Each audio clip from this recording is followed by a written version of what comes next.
ابھی حال ہی میں ایس ایس سی کے تقریباً ہمارے 3000 سے بھی زیادہ جو ہے وہ بے روزگار جو نوجوان جنہوں نے گزشتہ سال اگست میں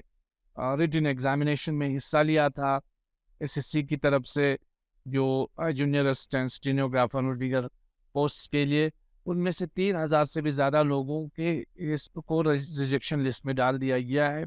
اور اس ریجیکشن لسٹ میں سے بہت ساروں کو یہ ترک دیا جا رہا ہے کہ آپ کا کمپیوٹر ایپلیکیشن کا جو آپ کا کورس ہے وہ پرائیویٹ انسٹیٹیوشن سے ہے یا پرائیویٹ آپ نے کسی ادارے سے حاصل کیا ہے، گورنمنٹ ریکوگنائز نہیں ہے۔ پہلی بات تو یہ ہے کہ national institute of electronics and information technology, جسے نیلٹ بھی کہا جاتا ہے، کہ ان کے دوارا، ان کے ذریعے سے جو پرائیویٹ ادارے چلتے ہیں یا ایفیلیٹڈ ان سے ہیں، ان اداروں کو بھی آپ نے خاطر میں لانا چاہیے، کیونکہ ہم نے دیکھا ہے کہ بہت سارے ایسے اس سے پہلے بھی ریکروٹمنٹس ہوئی ہیں، جیسے لداخ پولیس کا ریکروٹمنٹ ہوا، اس میں تو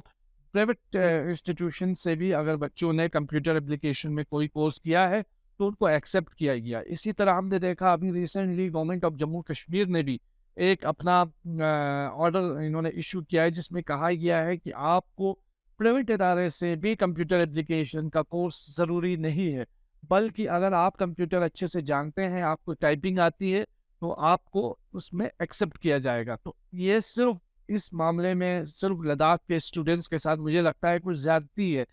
مزید ریلیکسیشن دینا چاہیے تھا، کیونکہ یہاں پہ لداخ کو ایک اسپیشل کیٹیگری میں رکھ کر ایک مزید ریلیکسیشن ہونا چاہیے تھا۔ وہ اس لیے ہونا چاہیے تھا کیونکہ لداخ میں اتنے ویل آف انسٹیٹیوشنس نہیں ہیں۔ لداخ ابھی بھی ایک ڈپرائیوڈ ریجن ہے۔ لداخ کے اندر اتنی اپورچونیٹیز ان بچوں کو نہیں ہے، تو اس لیے گورنمنٹ کو، سرکار کو ان چیزوں پر تھوڑا توجہ دینا چاہیے، اور ایس ایس سی جیسے اداروں کو بھی اس سلسلے میں سوچنا چاہیے۔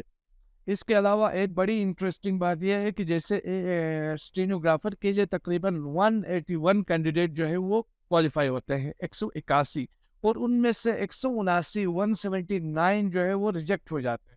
تو 21 پوسٹ کے لیے 2 کینڈیڈیٹ ایلیجیبل ہو جاتے ہیں۔ یہ تو بڑا ایک مذاق سا بن جاتا ہے۔ اسی طرح جونیئر اسسٹنٹ کا بھی حال ہے، اس میں ہم دیکھتے ہیں کہ جو 90 پوسٹ ہیں اس کے لیے 101 ایلیجیبل ہو جاتے ہیں۔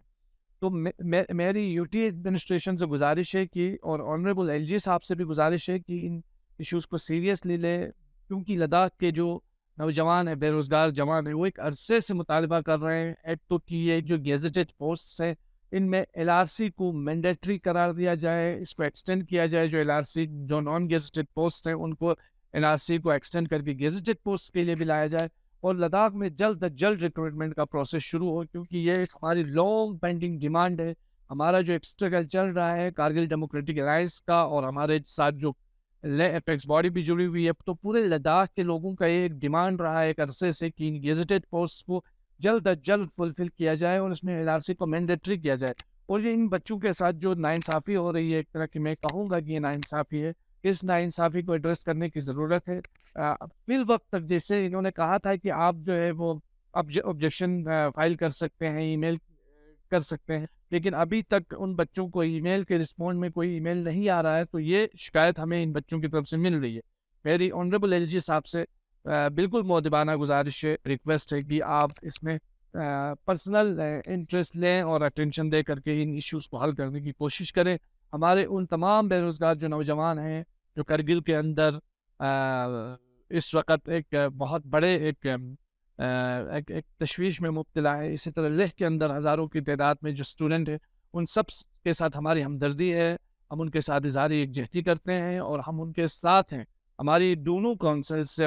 Honourable chief executive councillor Ladakh autonomous development council Kargil اور لیہ کے ہمارے آنریبل چیف ایگزیکٹو کونسلر سے بھی گزارش ہے کہ وہ آپ دونوں بھی ان ایشوز کو سیریسلی لے کر کے ان کو آگے ٹیک اپ کریں، اور ہمارا پورا اس میں سولیڈریٹی رہے گا کہ ان بچوں کو کسی نہ کسی طریقے سے ان کے جو گریونسز ہیں